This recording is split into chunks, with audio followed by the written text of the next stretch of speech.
Okay, hi, my name is Remy Cordeau. My name is Riley Bolmer. Welcome to our vlog. Today we will be vlogging about the Bowker Creek. Yeah. The Bowker Creek is right here. We showed up after class to see this beautiful creek.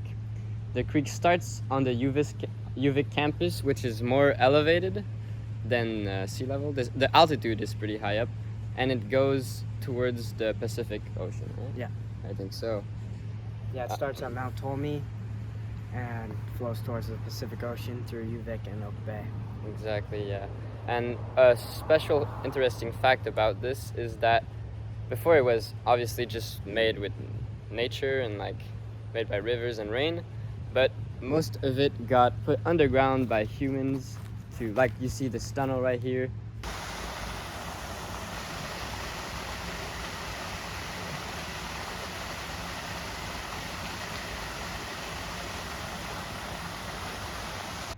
This is the Bowker Creek sign on the campus, a little bit outside of campus, near University Club, to announce that it is close by.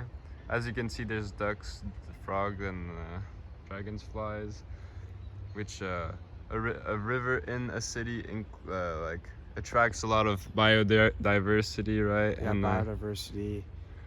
There's ducks, frogs. we saw ducks. We didn't see frogs and dragonflies yet, but I'm sure we'll see them eventually on our mission for the Bowker Creek. All right. This is a hydrograph of Bowker Creek showing the seasonal discharge patterns.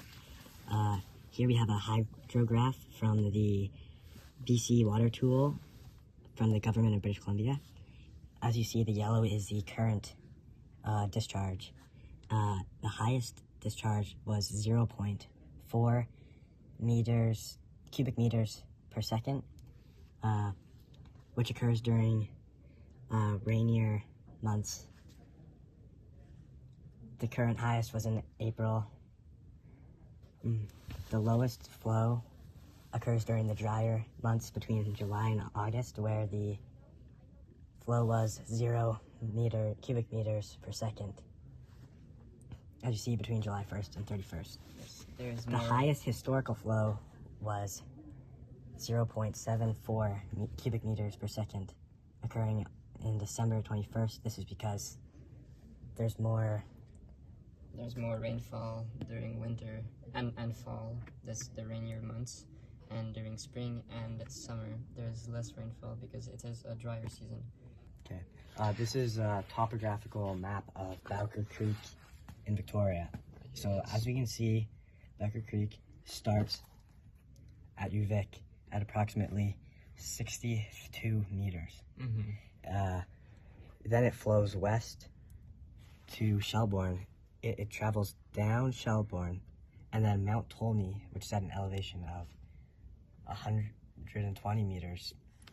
The water from Mount Ptolemy, the rainfall from the west, it falls down to the lower elevation points, which is Bowker Creek, and the human-made fluvial tunnels collect all the rainfall from Mount Ptolemy because it doesn't just stay in the elevation. It collects it all and it goes into Bowker Creek, because there on the map you can't really see the creek, but it's human-made from here to about here, where Basically, the topography,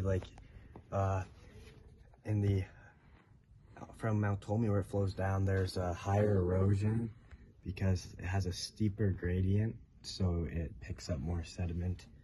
And then as it moves down and starts to meander at lower elevations, there's more disposition of sediment. Exactly. And then the runoff from Mount Ptolemy flows into, as you said, the fluvial tunnels. And as you can see, it has a really this starts yellow, 60 meters, kind of goes by Mount Ptolemy, pretty elevated as well, and again goes to lower elevations, places in light blue here, until it reaches the ocean, which is 0 meters, right? Yeah, the Pacific Ocean. There's a map over there. You know what? I'll just go check. Dude. according to the Uving map, it's University Club. So the lake or the water source right here is where Bowker Creek kind of starts. Yeah, you can see it flows down right here. There says Bowker Creek. Yeah, exactly. Flows. It's even on the local map, as you can see. Because it flows from a higher elevation, it has a steep gradient. That means the stream has a higher velocity. It has more erosion and carries more sediment.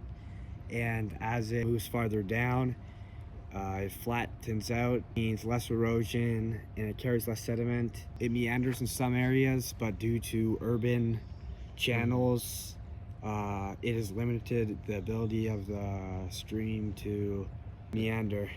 Because it is in a man-made tunnel, which can't really be undone by the creek itself. Okay. All right. So the meander, as it flows around here, the faster water is flowing on the outside and slower water is flowing on the inside. The faster water is carrying sediment with it, and the water on the inside of the meander is where it loses sediment, and gradually over time more and more sediment builds up and it forms the point bar, which is right here. As you see, the Bowker Creek has carried bits of gravel and sand and has created this point bar. As of right now, the stream is not very strong because hasn't been much rain recently. But as you can see, the results are still showing from previous years and just previous rainfalls and precipitation. When the discharge is higher, it brings more sediment and it deposits, exactly, yeah. So we'll try to resume what we were trying to say and how it affects, everything affects everything, right? The meandering will affect the cut bank. Cut bank, exactly. Because the cut bank forms on the outside of the meander and the point bar forms on the inside. Exactly. So basically it's all connected here through erosion and sediment deposition. Yeah, which is all created by the meandering of the river. And the meandering here is also occurring because the topography here, it has a lower gradient compared to in other areas of Bowker Creek, like Nautolmi, where it has a steeper gradient. This makes a more incised, straight cut stream. And here, where the gradient is lower, there's more meandering. Yeah, exactly. Okay, this lab was a great learning tool. It was cool to see concepts that we learned in class applied to the real world.